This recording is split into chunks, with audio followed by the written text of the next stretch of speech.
അസ്സലാമു അലൈക്കും വറഹ്മത്തുള്ളാഹി വബറകാതുഹു. എല്ലാവർക്കും ഷിഫാഉൽ അംറാദിലേക്ക് സ്വാഗതം. ഇന്ന് ഞാൻ വന്നത് രക്തശുദ്ധിക്കുറവ്, രക്തദൂഷ്യം, അതിനെപ്പറ്റി സംസാരിക്കാൻ ചില ആളുകൾ വിളിച്ച് പറഞ്ഞിരുന്നു. അതുപോലെ ചെറിയ രീതിയിലുള്ള കണ്ണേറുകളൊക്കെ മാറാനും ചോദിച്ചിരുന്നു. അപ്പോൾ അതിന് രണ്ടിനും കൂടിയുള്ള ഒരു മരുന്നാണ് ഇപ്പം ഞാൻ പറയാൻ പോകുന്നത്. നമുക്ക് രക്തദൂഷ്യം, അതായത് നമ്മുടെ ശരീരത്തിലെ രക്തം ശുദ്ധി അല്ലെങ്കിൽ അത് ശുദ്ധീകരിക്കാൻ ഏറ്റവും നല്ല മരുന്നൊന്ന് നമ്മുടെ ഉപ്പ്. രക്തദൂഷ്യത്തിന് ഉപ്പ് ഉപയോഗിക്കാം. വിഷാംശങ്ങൾ വയറ്റിൽ അടങ്ങിയിട്ടുണ്ടെങ്കിൽ അതിനും ഉപ്പ് ഉപയോഗിക്കാം. മുറിവുകൾ ഉണങ്ങാൻ ഉപ്പ് ഉപയോഗിക്കാം.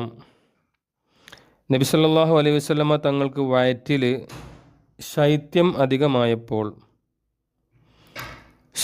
അധികമായപ്പോൾ അവിടുന്ന് വെള്ളരിക്ക, നമ്മൾ സാധാരണ പച്ചക്കറി ഉപയോഗിക്കുന്ന വെള്ളരിക്ക ഉപ്പിലിട്ടിട്ട്, അല്ലെങ്കിൽ വെള്ളരിക്ക കഷ്ണം മുറിച്ച് അത് ഉപ്പ് തൊട്ട് കഴിക്കാറുള്ളതായി ബഹുമാനപ്പെട്ട അബൂ നഈം ഇമാം റളിയല്ലാഹു അൻഹു രേഖപ്പെടുത്തിയതായിട്ട് കാണാൻ സാധിക്കും.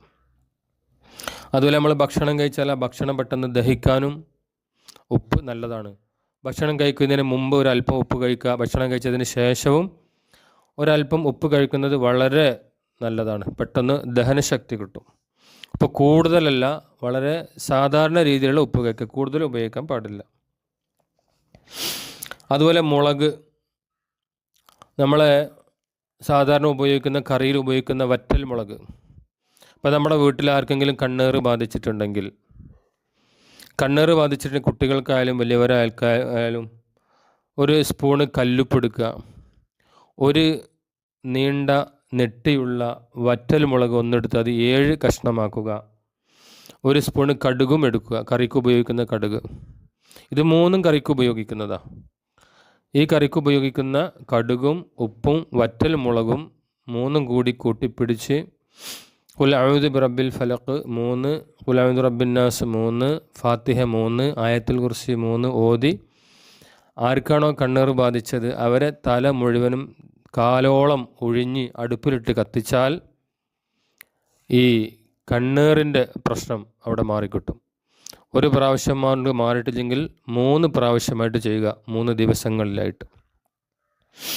അതുപോലെ മുളക് ഞാൻ പറഞ്ഞല്ലോ കണ്ണേറിന് ഉപയോഗിക്കാം. ഇനി നമ്മളെ സാധാരണ മുളക് കാന്താരി മുളകുണ്ട്, നമ്മൾ പച്ചമുളക് എന്നൊക്കെ പറയും. ഈ കാന്താരി മുളകും ഉപയോഗിച്ചാൽ അതിൻ്റെ ഗുണങ്ങൾ ഒന്ന്, നമ്മളെ ശരീരത്തിലുള്ള ബ്ലഡിലുള്ള കൊഴുപ്പൊക്കെ കുറഞ്ഞു കിട്ടും, രക്തം ശുദ്ധിയാകും.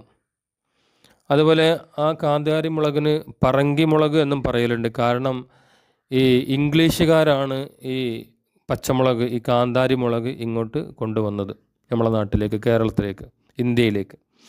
അതുകൊണ്ടാണ് അതിന് പറങ്കി മുളക് എന്ന് പറയാനുള്ള കാരണം വരെ. മാത്രമല്ല കാന്താരി മുളക് കഴിച്ചാൽ പ്രതിരോധശേഷി കൂടും,